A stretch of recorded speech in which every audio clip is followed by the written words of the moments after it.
महाराष्ट्र में दोनों मराठी भाषा पर जोर दिया जा रहा है।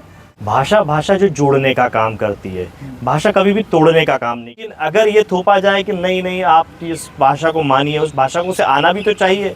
अगर ज़बरदस्ती किया जाए कि नहीं इसको आप सीखो, तो सीखने में भी किसी चीज़ को समय लगता है। हाईकोर्ट परिसर में बाबा साहेब अम्बेडकर की मूर्ति स्थापना को लेकर जाके मोदी जी का अनुसरण कर रहे हैं, वो हर चीज़ से रिश्ता जोड़ लेते हैं। अब उन्होंने रगों में खून ना बह कर के सिंदूर बहने की बात कह दी है।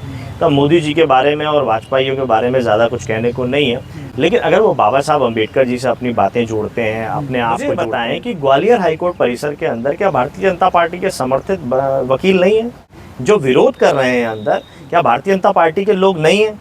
क्यों भारतीय जनता पार्टी उन काले कोट वालों को खुल करके नहीं कह रही है कि जो भारतीय जनता पार्टी के वो बाबा साहब के सम्मान में आए, आगे बाबा साहब का दिया हुआ संविधान बदलना चाहते हैं और अभी जिन राव साहब को लेकर के आए। मैं ये कह रहा हूँ, राव साहब बहुत अच्छे आदमी, अभी तक कहाँ थे राव साहब? Without permission of high court building committee मूर्ति स्थापना नहीं होनी चाहिए। विवेक भाई जी, अभी आप मुझसे चर्चा कर रहे हैं, आप चर्चा करना चाहते थे, मेरी सहमति रही, चर्चा हो रही है। अब अगर इनको ये लग रहा है कि नहीं सब सहमति नहीं बनी है, अनुमति नहीं ली गई है, सहमति अनुमति ले लेना, आगे आए, विरोध क्यों कर रहे हैं? पहले तो यही लोग हैं जो मना कर रहे हैं, यही तो नहीं चाहते कि बाबा साहब की मूर्ति लगे। बाबा साहब अम्बेडकर ने खुद मनुस्मृति जलाई है। सीधा साधा चीज़ है। देखिए कावड़ यात्रा है, जो कावड़ यात्री हैं हमारे, वो भोले बाबा की शरण में जाना चाहते हैं, जल लेकर के उनको जल चढ़ाएंगे, जल अभिषेक करेंगे। उन्हें मालूम है कहाँ शुद्ध पानी मिलेगा, कहाँ शुद्ध भोजन मिलेगा। किसी मुसलमान का, ईसाई का है, उनको जाना होगा खाएंगे, खाना होगा खाएंगे, पंडित जी लिखा है तो जाना होगा जाएंगे, नहीं जाना होगा नहीं जाएंगे। आकर के आप नाम लिखवा करके क्या यादवों से जो कथा नहीं करवाना चाहते, जिनकी आप शिखा काट देते हो, जिनके आप केश काट देते हो। सनातनी परंपरा की अगर मैं बात करूँ तो मतलब किसी हिंदू की अगर आपने शिखा काट दी मतलब गर्दन काट दी, तो एक हिंदू की गर्दन कट गई और ये हिंदू धर्म के ठेकेदार सरकार कुछ कर नहीं पा रही है। ये भारतीय जनता पार्टी आतंकवादी लोगों का संगठन है। प्रज्ञा ठाकुर इसका बड़ा प्रमाण पत्र है। क्या कारण है कि गाजियाबाद से गजरौला तक, गाजियाबाद से लेकर हरिद्वार तक स्कूलों को बंद करना पड़ता है? अगर कावड़ यात्रा चल रही है तो स्कूल बंद क्यों? ऐसा इतनी भीड़ को। ठीक है विवेक भाई, पूरे कुंभ महाकुंभ भोजन में हिंदू मुसलमान कितना किया? एक्टिविस्ट ने जो पत्रकारिता कर रहे हैं, खोजी पत्रकारिता कर रहे हैं, उन्होंने चीजें उजागर करी। पुलिस ने उन लापता के जो पोस्टर लगे थे उनको लापता कर दिया फाड़ करके। ये ग्वालियर की सड़कों की स्थिति, जिस पर प्रियंका गांधी और राहुल गांधी ने भी ट्वीट किया, आपकी पार्टी के किसी भी सिंगल कार्यकर्ता ने कोई मुद्दा उठाया ही नहीं। मध्य प्रदेश के पूर्व मुख्यमंत्री शिवराज सिंह चौहान जी ने मध्य प्रदेश की सड़कों को अमेरिका से बेहतर किया था, और उन्हीं के वक्तव्य को अगर मैं सही मानूं तो डॉक्टर मोहन यादव ने मध्य प्रदेश की सड़कों को दुनिया में सबसे घटिया कर दिया है। केंद्र शास्त्री को कथा फ्री कर देना चाहिए। नौकरी करता है तो उसको परेशान किया जा रहा है। कुल मिलाकर के अगर सरकार के साथ है तो आप साथ रहिए, और अगर खिलाफ है तो आपको इतना खिलाफ कर देंगे, जेल भेज देंगे, झूठे मुकदमे लगेंगे, आपको जीने के अधिकार तक से वंचित कर देंगे, आपके परिवार को प्रताड़ित करेंगे। आप जैसे जागरूक पत्रकार दिखा रहे हैं हमको, मेन स्ट्रीम मीडिया नहीं दिखा रही है। देश की जनता की पीड़ा तकलीफ दिखाने में मेन स्ट्रीम मीडिया बहुत पीछे छूट गया है।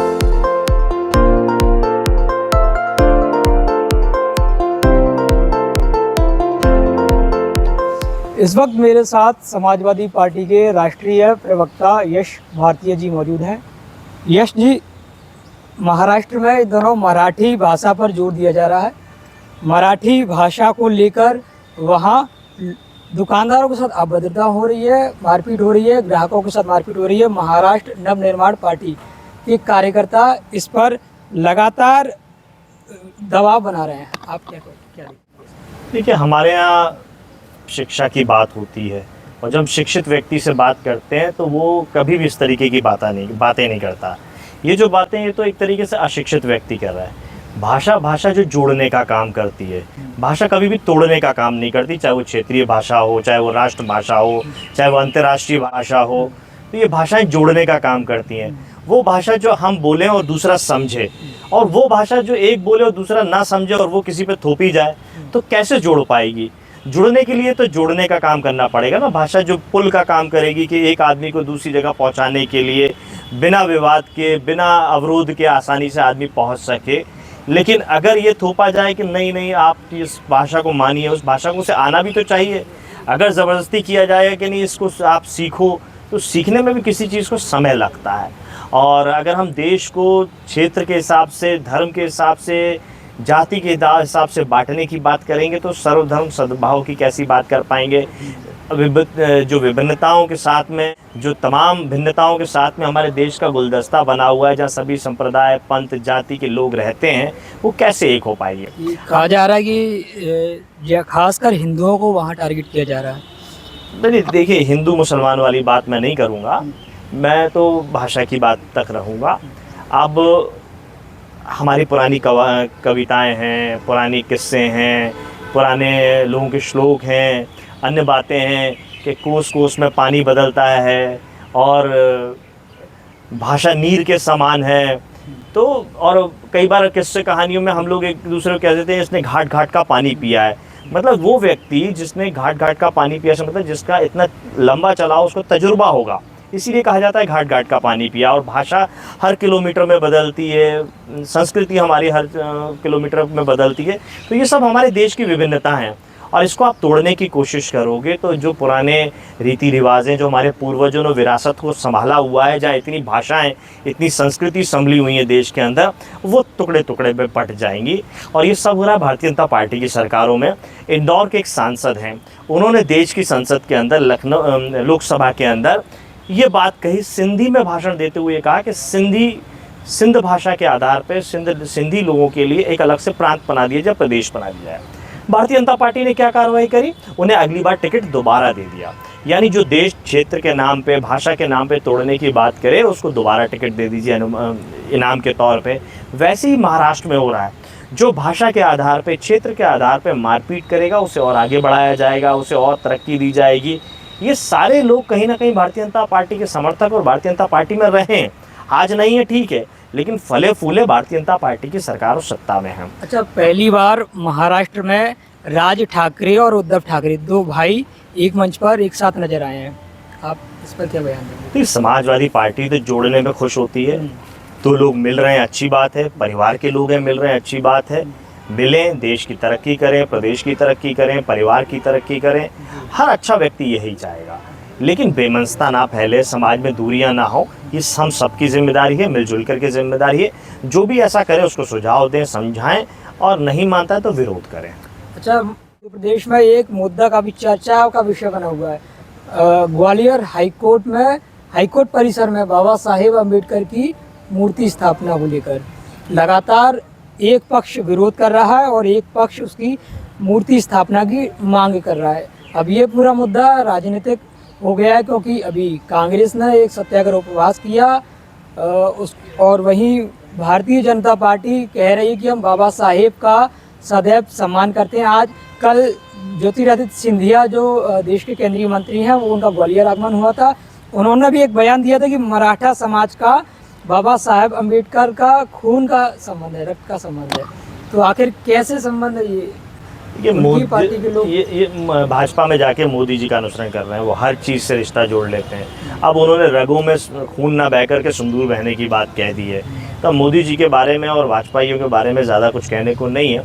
लेकिन अगर वो बाबा साहब अम्बेडकर जी से अपनी बातें जोड़ते हैं, अपने आप को जोड़ते हैं, जितने भी भाजपाई हैं, एक की ज्योतिरादित्य सिंधिया जी की नहीं, मैं सब की बात करूँ, जितने भी भाजपाई हैं, मुझे बताएं कि ग्वालियर हाईकोर्ट परिसर के अंदर क्या भारतीय जनता पार्टी के समर्थित वकील नहीं हैं जो विरोध कर रहे हैं अंदर? क्या भारतीय जनता पार्टी के लोग नहीं हैं? अगर भारतीय जनता पार्टी के लोग नहीं तो वो काले कोट वाले समर्थन क्यों नहीं कर रहे? क्यों भारतीय जनता पार्टी उन काले कोट वालों को खुल करके नहीं कह रही है कि जो भारतीय जनता पार्टी के वो बाबा साहब के सम्मान में आए आगे? क्यों विरोध कर रहे हैं? और जितने लोग बाबा साहेब को संविधान निर्माता मानने से ही अस्वीकार कर रहे हैं। मैं आपसे ये कह रहा हूँ कि जितने लोग विरोध कर रहे हैं, जितने भी विरोध कर रहे हैं, उनका आप पीछे का बैकग्राउंड राजनीतिक देख लीजिए या वर्तमान देख लीजिए, वो भारतीय जनता पार्टी समर्थित निकलेंगे। तो भारतीय जनता पार्टी बताए ना, ये दोहरे मापदंड क्यों कि पीछे से आप इंजेक्शन लगाओगे किसी और तरीके का और सामने से दवाई दोगे आप किसी और तरीके के। तो ऐसा खतरनाक डॉक्टर से कौन इलाज कराना चाहेगा कि सामने तो दिखाए कि मैं आपका अच्छा इलाज करा रहा हूँ और पीछे से मारने का खून का इंजेक्शन ऐसा लगा दे कि जिससे आदमी मर जाए।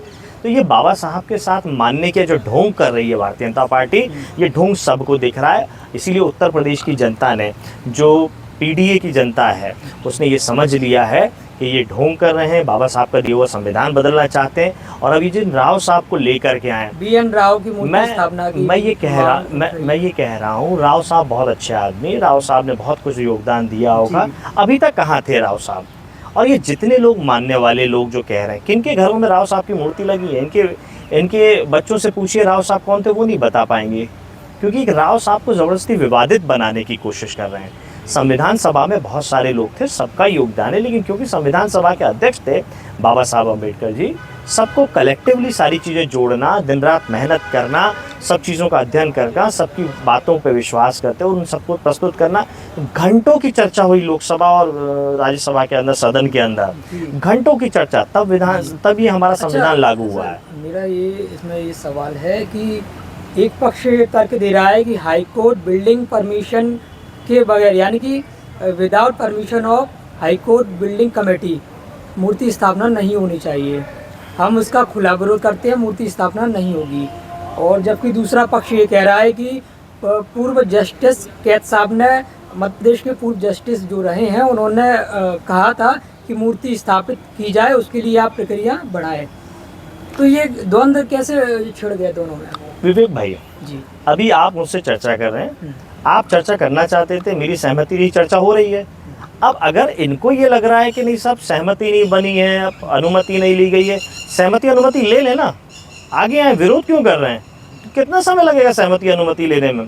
पक्ष मूर्ति लगाने वाला और विपक्ष जो सहमति नहीं रखता है कि मूर्ति लगनी चाहिए, अगर केवल ये चाहते हैं कि अनुमति के अनुसार चलिए, दोनों पक्ष जाके अनुमति ले लें, कौन मना करने वाला है? रोकने वाले तो यही लोग हैं जो मना कर रहे हैं, यही तो नहीं चाहते कि बाबा साहब की मूर्ति लगे।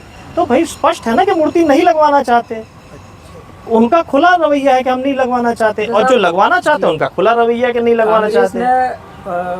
प्रदेश स्तर का यहाँ ग्वालियर में एक सत्याग्रह किया, समाजवादी पार्टी के मध्य प्रदेश के अध्यक्ष भी आए थे, उन्होंने कहा था कि जल्द ही राज्यसभा सांसद रामजी लाल सुमन साहब यहाँ आएंगे और संभावना है कि अखिलेश यादव जी भी आएंगे, राष्ट्रीय अध्यक्ष। तो क्या संघर्ष का यहाँ रूपरेखा बनने वाली है ग्वालियर में? क्योंकि मुद्दा अभी भी देखिए विवेक भाई, दो चीज़ें हैं इसमें। जो पूरा मसला सुलझना है वो हाई कोर्ट के निर्णय से अंदरूनी मामला है। ये पूरा हाई कोर्ट परिसर के अंदर का है, वकीलों और जज के बीच का है, न्यायाधीश के बीच का है, और निर्णय उन्हीं को लेना है। तो ये निर्णय हो, बेहतर तरीके से निर्णय हो, अंदरूनी मामले से सब निपट जाए, शांति से सब निपट जाए। यदि नहीं निपटेगा तो लोगों को सड़कों पे आने पर मजबूर होना पड़ेगा। क्यों मजबूर होना पड़ेगा? कि जयपुर हाई कोर्ट में आप मनु महाराज को स्थापित कर दोगे, वो मनु महाराज जिन्होंने मनुस्मृति को लागू करवाया, मनुस्मृति बना करके लोगों को दी, और तमाम गड़बड़ियाँ हैं मनुस्मृति के। मनुस्मृति के हिसाब से अगर देश चलेगा तो बर्बाद हो जाएगा। मेरे घर की बहन बेटियाँ आश्रित हो जाएंगी, आपके घर की बहन बेटियाँ भी आश्रित हो जाएंगी। के एक वरिष्ठ नेता ने मनुस्मृति जलाई भी थी। देखिए बाबा साहब अम्बेडकर ने खुद मनुस्मृति जलाई है। और जब बाबा साहब अम्बेडकर ने मनुस्मृति जलाई तो उन्होंने क्यों जलाई? जो महिलाओं को अधिकार ना देता हो, जो आम जन को अधिकार नहीं देता हो, जो छुआछूत को बढ़ावा देता हो, ऐसे ग्रंथ, ऐसी किसी भी किताब को कोई क्यों मानेगा? भगवान तो कम से कम छुआछूत नहीं कर सकते ना। क्या ये बात जन्म से महान और जन्म से ही आदमी छुआछूत का शिकार कैसे हो सकता है? भगवान ने तो इंसान बना के दिया। अगर हम भगवान को मानते हैं तो किसी भी धर्म के हो, चाहे वो मुसलमानों के भगवान हो, हिंदुओं के भगवान हो, ईसाइयों के हों, बौद्धिस्ट के हों, जो जिसको मानता है वो ये जानता है भगवान ने इंसान बना के दिया, मानवता का रास्ता बताया, और मानवता का रास्ता किसी के साथ छुआछूत करना, भेदभाव करना, असमानता तो नहीं बताता। अच्छा, यूपी में कांवड़ यात्रा शुरू हो गई है ना? उस कांवड़ यात्रा शुरू होने के एक दिन पूर्व होटलों में कर्मचारियों की चेकिंग की गई और पैंट उतरवा के की गई कि वो शख्स मुस्लिम तो नहीं है। और दूसरी बात, हर जो खाने के जो स्टॉल हैं उसके बाहर नेम प्लेट लगाना अनिवार्य किया यूपी गवर्नमेंट द्वारा। आप इस पूरे घटनाक्रम को किस रूप में देखते हैं, क्या प्रतिक्रिया देंगे? भारतीय जनता पार्टी की सरकार है, जो जिम्मेदारी उन्हें मिली हुई है, जब जिम्मेदारी नहीं निभा पा रहे हैं तो एक होता है तर्क, जिसको सब लोग समझते हैं, एक होता है कुतर्क, तो देश को कुतर्क की तरफ ले जाना चाहते हैं। एक होता है विकास, एक होता है विनाश, तो विकास से विनाश की तरफ ले जाना चाहते हैं। सीधा सा चीज़ है। देखिए कांवड़ यात्रा है, जो कांवड़ यात्री हैं हमारे, वो भोले बाबा की शरण में जाना चाहते हैं, जल लेकर के उनको जल चढ़ाएंगे, जल अभिषेक करेंगे, उन्हें मालूम है कहाँ शुद्ध पानी मिलेगा, कहाँ शुद्ध भोजन मिलेगा। अगर नाम लिखा होगा कि किसी मुसलमान का है, ईसाई का है, उनको जाना होगा खाएंगे, खाना होगा खाएंगे। पंडित जी लिखा है तो जाना होगा जाएंगे, नहीं जाना होगा नहीं जाएंगे। अखिलेश सरकार में कैसा क्या रवैया था? आप नेम प्लेट लगा करके, आप नाम लिखवा करके, क्या यादवों से जो कथा नहीं करवाना चाहते, जिनकी आप शिखा काट देते हो, जिनके आप बाल काट देते हो, जिनके आप केश काट देते हो। सनातनी परंपरा की अगर मैं बात करूं तो मतलब किसी हिंदू की अगर आपने शिखा काट दी मतलब गर्दन काट दी। तो एक हिंदू की गर्दन कट गई और ये हिंदू धर्म के ठेकेदार सरकार कुछ कर नहीं पा रही है। ये भेदभाव ही तो पैदा कर रही है। वैसे ही अगर हमारा कोई साथी अनुसूचित जाति का, जनजाति का, अल्पसंख्यक का अगर ढाबे का संचालन करता होगा, उसको छोड़ कैसे देंगे? जो छुआछूत और असमानता भारतीय जनता पार्टी की सरकार में कौन भोजन करेगा? ये चाहते ही तो ये हैं कि असमानता बनी रहे, ना जाए कौन अनुसूचित जाति के यहाँ, जनजाति के यहाँ, पिछड़े वर्ग के यहाँ, अल्पसंख्यक के यहाँ। अरे आपको दिक्कत क्या है? खाना खाना है ना। अगर मान के चलिए मैं अभी आपको आम खिलाऊं, वो आम किस अनुसूचित जाति के हमारे साथी ने मजदूरी करके उसको उगाया है, खेत किस मुसलमान का था, या बाजार में कौन पिछड़े वर्ग का बेचने आया, मार्केट में किस ब्राह्मण ने बेचा, किस क्षत्रिय ने बेचा, उसका मेन ठेकेदार था। ये तो जाति धर्म से अलग, ये तो व्यापार है ना। पहलगाम हमला हुआ था, टेररिस्ट ने वहाँ जो घूमने गए थे लोग, उनके भी कपड़े उतरवाए थे धर्म चेक करने के लिए। तो उस घटना को, इस घटना से आप कैसे जोड़ेंगे, क्या कहेंगे? ये भारतीय जनता पार्टी आतंकवादी लोगों का संगठन है। प्रज्ञा ठाकुर इसका बड़ा प्रमाण पत्र है, जिसको भारतीय जनता पार्टी ने टिकट दिया। उस समय वो आतंकवाद की तारीखें कर रही थी, आतंकवाद का मुकदमा चल रहा था। क्या भारतीय जनता पार्टी को ये बात नहीं पता थी? तो कैसे आतंकवाद की बात नहीं करेंगे? भारतीय जनता पार्टी आतंकवाद है। दूसरी बात, भारतीय जनता पार्टी का 5वां राष्ट्रीय अध्यक्ष बंगारू लक्ष्मण भारतीय जनता पार्टी के राष्ट्रीय कार्यालय में बैठ के देश की रक्षा सौदे में दलाली में पकड़ा जाता है, उसको कोर्ट से सजा होती है। तो ये आतंकवादी घटना नहीं है। तीसरी बात, हमारी बहन कर्नल सोफिया कुरैशी जो देश की सेना में है और सैन्य कार्रवाई का ब्रीफिंग करती है, ये गर्व की बात है कि कोई महिला ब्रीफिंग कर रही थी। आप केवल धर्म के आधार पे कि वो मुसलमान है उसको आतंकवादियों की बहन बता दो। और उसके बाद जिस तरीके की घटना पहलगांव में हुई, कपड़े उतार करके जो लोगों ने बताया, जो मीडिया में चलाया कि कपड़े उतार के जात पूछी गई, धर्म पूछा गया, श्लोक पूछे गए, जो भी चीज़ें पूछी गई वो पूछने का काम किया गया। तो वही काम तो कांवड़ यात्रियों के बचाव के नाम पे, कांवड़ यात्रियों के नाम पे अभी किया जा रहा है पूरे उसी क्षेत्र में। मैं ये पूछना चाहता हूँ भारतीय जनता पार्टी की सरकार से और भारतीय जनता पार्टी के लोगों से, ऐसा क्या कारण है कि गाज़ियाबाद से गजरौला तक, गाज़ियाबाद से लेकर हरिद्वार तक स्कूलों को बंद करना पड़ता है? अगर कांवड़ यात्रा चल रही है तो स्कूल बंद क्यों? ऐसा क्या कारण है? जब मैंने कुछ भारतीय जनता पार्टी के लोगों से लाइव डिबेट में ये सब बातें पूछी, उन्होंने कहा सुरक्षा के कारण। सुरक्षा यानी आप ये मान के चलते हैं कि क्या कांवड़ यात्रा से असुरक्षा फैलती है? तो आप कांवड़ यात्रियों को क्या हुड़दंगी मान के चलते हो, इसीलिए आप स्कूल बंद करते हो? या आप स्कूल चलाने में कहना चाहिए एक तरीके से कि स्कूल चलाने लायक नहीं है आप, इसीलिए आपको स्कूल की छुट्टी करनी पड़ती है? लॉ एंड ऑर्डर से लेकर के शिक्षा विभाग तक आपका कोई सामंजस्य नहीं है। अगर आप बच्चों के स्कूल बंद कर रहे हैं और आपको ये लगता है सुरक्षा कारण से बंद है, यानी कि आप लॉ एंड ऑर्डर में फेलियर हैं, जिसकी आप ज़बरदस्ती पीठ ठोकाते हो कि योगी जी के आने से लॉ एंड ऑर्डर बेहतर हुआ है।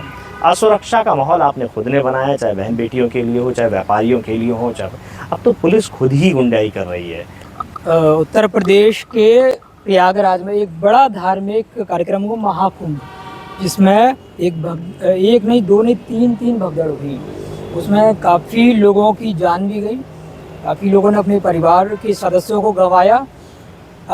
योगी सरकार में इस तरीके की ये अव्यवस्थाएं मानेंगे या फिर या कहेंगे कि प्रशासन की लापरवाही है, सरकार कंट्रोल नहीं कर पाई इतनी भीड़ को? ठीक है विवेक भाई, पूरे कुंभ, महाकुंभ और जो भी नाम बदल बदल के भारतीय जनता पार्टी की सरकार उसको नाम दे दे, उस आयोजन में हिंदू मुसलमान कितना किया गया? एंट्री नहीं देंगे, ऐसा नहीं करेंगे। जितने पंडाल बने गए, जितनी लाइटिंग व्यवस्था थी और भी जो व्यवस्था थी, क्या मुस्लिम कारीगरों का इस्तेमाल नहीं किया गया? तब हिंदू मुसलमान की चिंता नहीं हुई। जब भगदड़ मची तो हमारे कई मुसलमान भाइयों ने आगे बढ़ करके मदद नहीं करी? क्या घायलों को बचाने में, क्या लोगों को मारने में? एक मुझे याद है CPR देने का काम किया कि जिसमें एक बच्चा 35 साल का एक लड़का बच गया। तो जान बचाने का काम भी किया हमारे मुस्लिम भाइयों ने। आप केवल आलोचना करते रह गए, कोई व्यवस्था नहीं थी। भगदड़ हुई, भगदड़ में ना एम्बुलेंस प्रॉपर थी, ना निकल। एक्टिविस्ट ने जो पत्रकारिता कर रहे हैं, जागरूक पत्रकारिता कर रहे हैं, खोजी पत्रकारिता कर रहे हैं, उन्होंने चीज़ें उजागर करी। कई लोगों को नगद पैसा दिया गया, कई लोगों को ये दबाव डाला जा रहा है कि आप बताइए कि नेचुरल डेथ हुई थी, किसी को हार्ट की प्रॉब्लम थी, किसी को कुछ प्रॉब्लम थी, ये दबाव क्यों डाला जा रहा है, क्यों इन आंकड़ों को छुपाया जा रहा है। अगर मृत्यु भगदड़ से हुई है तो हुई है, और उनको मदद देनी चाहिए उन परिवार को जिन्होंने अपने प्रियजन को खोया। आप ये सोचिए कि कुंभ में जो लोगों ने अपने प्रियजन को खो दिया, जो आज भी लापता हैं, उन्होंने अपनी खर्चे से पोस्टर लगाए पूरे प्रयागराज में कि किसी को अगर ये व्यक्ति मिलता है इन नंबरों पर संपर्क करें। पुलिस ने उन लापता के जो पोस्टर लगे थे उनको लापता कर दिया फाड़ करके, कि कोई पढ़ ना पाए, कोई देख ना पाए।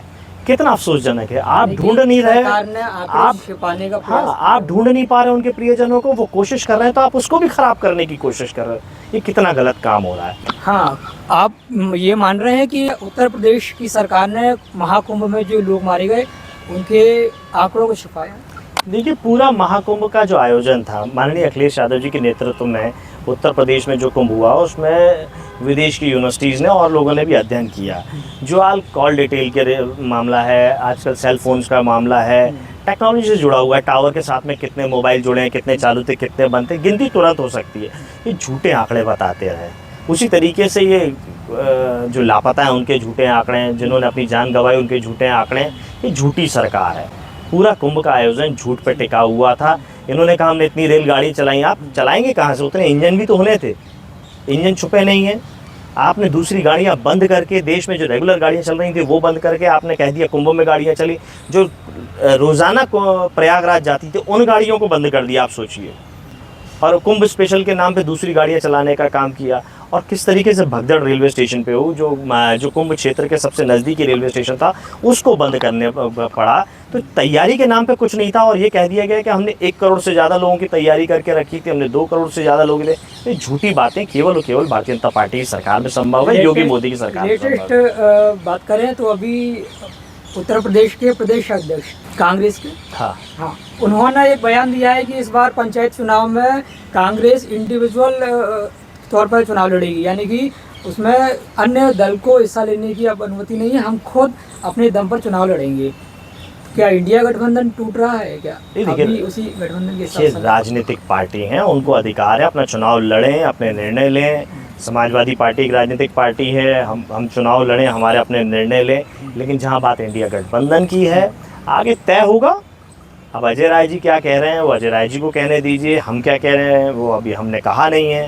ये उनकी पार्टी में अंदरूनी बातचीत हुई होगी, वो कह रहे हैं। उनकी पार्टी में बहुत सारे नेता बहुत कुछ कह रहे हैं। कांग्रेस पार्टी को चाहिए कि उन पर नियंत्रित करे जो उनके नेता अनर्गल बयान दे रहे हैं। अन्यथा जो भारतीय जनता पार्टी है, जो एनडीए के लोग हैं, उनको कहने का मौका मिलता है। जनता समझदार है, जनता सब कुछ समझ रही है, कौन खराब है कौन अच्छा है, इंडिया गठबंधन अच्छा है कि एनडीए गठबंधन अच्छा है। जनता को मौका मिला है बेहतर तरीके से, और उसने अपना जवाब देश के बड़े चुनाव में लोकसभा में दिया है। ग्वालियर में आप आज ग्वालियर आगमन पर हैं, और ग्वालियर में इन्होंने एक बड़ा मुद्दा पूरे देश भर में गया, यानी कि ग्वालियर की सड़कों की स्थिति, जिस पर प्रियंका गांधी और राहुल गांधी ने भी ट्वीट किया, सोशल मीडिया के जरिए पोस्ट किया कि ग्वालियर की सड़कें खराब हैं। एक सड़क यानी कि जो केंद्रीय मंत्री ज्योतिरादित्य सिंधिया के महल की बाउंड्री के ठीक बगल से, यानी कि महल की ओर रास्ता जाता है, और वो रोड में बड़ा गड्ढा और सुरंग हो जाती है। नहीं, आप क्या कहेंगे? आपकी पार्टी के किसी भी सिंगल कार्यकर्ता ने कोई मुद्दा उठाया ही नहीं, जबकि इवन आम आदमी पार्टी ने तक उस मुद्दे को उठाया, बल्कि उसमें एफआईआर तक भी हुई उनके खिलाफ। देखिए, चीज़ें चल रही हैं। मैं इसमें यही कहूँगा कि मध्य प्रदेश के पूर्व मुख्यमंत्री शिवराज सिंह चौहान जी ने मध्य प्रदेश की सड़कों को अमेरिका से बेहतर किया था, और उन्हीं के वक्तव्य को अगर मैं सही मानूं तो डॉक्टर मोहन यादव ने, इसका अर्थ ये निकलता है कि डॉक्टर मोहन यादव ने मध्य प्रदेश की सड़कों को दुनिया में सबसे घटिया कर दिया है। क्योंकि शिवराज जी ने तो अमेरिका से बढ़िया सड़कें बनाई थी, और मोहन जी ने फिर तो सड़कें ख़राब कर दी हैं। अगर उन्हीं के वक्तव्य को हम मान के चलें तो ये दोनों ही अपने आप में जवाब। और ज्योतिरादित्य सिंधिया का विकास आपको दिख ही रहा है किस तरीके से कांग्रेस सरकार में, कमलनाथ की सरकार में वो जिस तरीके वक्तव्य देते थे, अब वक्तव्य तो उनको देना चाहिए कि उनकी सरकार में रहते हुए वो जिस मंत्रालय में हैं, संचार मंत्री हैं इस समय, और मध्य प्रदेश पुलिस ने लगभग 80,000 BSNL के कनेक्शन ड्रॉप कर दिए हैं, उनको पोर्ट कर दिया एयरटेल की तरफ। तो जिसका मंत्री मध्य प्रदेश से ताल्लुक़ रखता हो, उस मध्य प्रदेश की पुलिस की सेवाएं ले रहा हो, उनकी सुरक्षा में मध्य प्रदेश की पुलिस के जवान रहते हैं, लेकिन वो उन्हीं के मंत्रालय का मोबाइल कनेक्शन छोड़ करके अब एयरटेल की तरफ जाएंगे। तो ये उनको सोचने की आवश्यकता है। इससे पहले वो उड्डयन मंत्री थे, आपने देख ही लिया उड्डयन मंत्रालय में किस तरह की घटनाएं दुर्घटनाएं हो रही हैं। सरकार के जो स्वामित्व का जो विभाग है उसको निजीकरण यानी प्राइवेटाइजेशन की ज़रूरत पड़ रही है, आप यही मान रहे हैं? नहीं, मैं ये मान रहा हूँ कि डबल इंजन की जो सरकार है वो आपस में टकरा रही हैं, कोई आपस में तालमेल नहीं है। केंद्र का बीएसएनएल, राज्य की मध्य प्रदेश सरकार स्वीकार नहीं कर रही है उसको, मैं इस तरीके से मानता हूँ। और मध्य प्रदेश सरकार की कोई बात होगी तो उसे केंद्र नहीं स्वीकार कर रहा। दोनों में आपस में कोई सामंजस्य नहीं है, केवल वक्तव्य देने में बात है कि डबल इंजन, वो डबल इंजन आपस में टकरा। मेरा सड़क को लेकर प्रश्न था कि सपा के किसी भी कार्यकर्ता ने अभी तक इसका विरोध नहीं किया, जबकि इतने बड़े लेवल पर ये गया और देश भर की मीडिया ने चलाया, और यहाँ तक कि कांग्रेस के राहुल गांधी, वरिष्ठ नेताओं ने भी, राहुल गांधी, प्रियंका गांधी को इस पर रिएक्ट किया। तो समाजवादी पार्टी के लोग ग्वालियर में आखिर क्यों सक्रियता नहीं दिखाते हैं? जब कोई नेता बाहर से आता है प्रदेश स्तर का या राष्ट्रीय स्तर का, तभी दिखाई देते हैं, ऐसा क्यों? देखिए, बहुत सारी बातें हैं मध्य प्रदेश में, ग्वालियर में बहुत सारा भ्रष्टाचार है, केवल एक मसला नहीं है। अगर कांग्रेस पार्टी के लोगों ने उठा लिया, आम आदमी पार्टी के लोगों ने उठा लिया तो ठीक है ना, राजनीतिक वो भी हमारे भाई हैं। हमारी सबकी लड़ाई सत्ता के खिलाफ है, जो गलती करेंगे हमारा काम है उजागर करना। तो लोकतंत्र के, हाँ ठीक है ना, अगर उन्होंने उजागर किया तो आप समझ लीजिए हमारी बात उनके विरोध में साथ में जुड़ी हुई है। आज ही 1 तारीख से घटना चल रही है, भारतीय जनता पार्टी के जिला अध्यक्ष ग्वालियर के जैन मंदिर के अंदर कब्जा करने की कोशिश कर रहे हैं। आप बताइए कौन सी पार्टी आगे आई? वहाँ समाजवादी पार्टी आगे आई है। मैं खुद अपने प्रदेश के और ज़िले के जो हमारे ग्वालियर निवास रहते हैं समाजवादी पार्टी के लोग, हम सब लोग गए वहाँ, पीड़ितों से मिले, किस तरीके से उनके जो मंदिर है उस प्रांगण पे कब्जा करने की कोशिश की जा रही है, तोड़ फोड़ की गई। अब वहाँ पुलिस बैठी हुई है और पुलिस ने वहाँ सुरक्षा देने का काम किया और सब चीज़ों को रोका है। तो भारतीय जनता पार्टी का जिला अध्यक्ष और भारतीय जनता पार्टी जो धर्म की राजनीति करती है, वो दूसरे धार्मिक जगह पे जा कर के, जैन समुदाय के जगह पे जा कर के उनका जिला अध्यक्ष कब्जा करने की कोशिश कर, ये उनके आरोप है। आखिरी सवाल और लूँगा, आपके पार्टी के राष्ट्रीय अध्यक्ष अखिलेश यादव जी का जन्मदिन था और उन्होंने मीडिया के सामने एक बयान दिया कि मैं ये कहूँगा कि धीरेन्द्र शास्त्री को कथा फ्री कर देना चाहिए, आप क्या कहेंगे? देखिए, जिनको कथा सुननी है, जिनको धर्म के बारे में जानना है, ये कथा के माध्यम से अगर प्रचार प्रसार हो रहा है तो इतने बड़े बजट के साथ में कोई भी कथा नहीं कर पाएगा। आप ग्वालियर में देखिए, करोड़ों के रुपए से लोगों ने कथा कराई। आपके बड़ा गांव क्षेत्र में जो मैं जानता हूँ, वहाँ पे अन्य क्षेत्रों पे बड़ी बड़ी कथाएं करी जिनमें करोड़ों का बजट लगा। अब करोड़ों का बजट आम धर्म प्रेमी का तो नहीं हो सकता, जो आर्थिक रूप से कमज़ोर है। तो अगर ये कथाएँ सरल हो जाएंगी, सस्ती हो जाएंगी, तो आम धर्म प्रेमी भी कर पाएगा, धर्म के बारे में बेहतर जान पाएगा, सनातन के बारे में बेहतर जान पाएगा। तो अगर ये वाकई में सब लोग बाबा जितने हैं, जो कथावाचक हैं, फ्री में करेंगे, तो वही माननीय अखिलेश यादव जी ने कहा, तो धर्म की अगर हम बात करते हैं तो फ्री में करें, निःशुल्क करें, तो बेहतर लोग धर्म से जुड़ पाएंगे और बेहतर धर्म को जान पाएंगे। अच्छा, मध्य प्रदेश में आगामी चुनाव को लेकर कोई संगठन विस्तार है क्या? अभी लगातार हमारा काम चल रहा है। आप देख रहे हैं भारतीय जनता पार्टी की सरकार के विरोध में जो भी आवाज़ उठाता है उस पर केस, अभी आपने बताया सड़क के खिलाफ कुछ लोग उठे, उन पर मुकदमा दर्ज हो गया, FIR हो गया। तो इस सरकार के खिलाफ जो भी आदमी आवाज़ उठाएगा, जो भी बात काम करेगा, उस पर मुकदमे दर्ज किए जा रहे हैं, उनके व्यापारों को ध्वस्त किया जा रहा है। अगर वो नौकरी करता है तो उसको परेशान किया जा रहा है। कुल मिलाकर के अगर सरकार के साथ है तो आप साथ रहिए, और अगर खिलाफ है तो आपको इतना खिलाफ कर देंगे, जेल भेज देंगे, झूठे मुकदमे लगेंगे, आपको जीने के अधिकार तक से वंचित कर देंगे, आपके परिवार को प्रताड़ित करेंगे। हाँ, तो उसकी कई सीटें लोकसभा चुनाव में आई हैं। देखिए, माननीय अखिलेश यादव जी ने बड़ा स्पष्ट कहा है, इंडिया गठबंधन मजबूती के साथ चुनाव लड़ेगा, आगामी चुनाव लड़ेगा, और हम लोग सब साथ मिलकर लड़ रहे हैं, एनडीए को हराने के लिए लड़ रहे हैं, भारतीय जनता पार्टी की सरकार को हराने के लिए लड़ रहे हैं। ये मेरे साथ मौजूद थे समाजवादी पार्टी के राष्ट्रीय प्रवक्ता यश भारतीय जी, जिन्होंने हमारे साथ अनेक मुद्दों पर चर्चाएं की। सड़क हो, चाहे वो ग्वालियर हाईकोर्ट परिसर में बाबा साहिब अम्बेडकर की मूर्ति स्थापना को लेकर हो, या उत्तर प्रदेश महाकुंभ, कांवड़ यात्रा, या भोपाल के विकास की बात हो। फिलहाल आप क्या सोचते हैं, अपना नज़रिया जरूर पेश करें। देखते रहिए दी नेशनल फोल्डर। नमस्कार।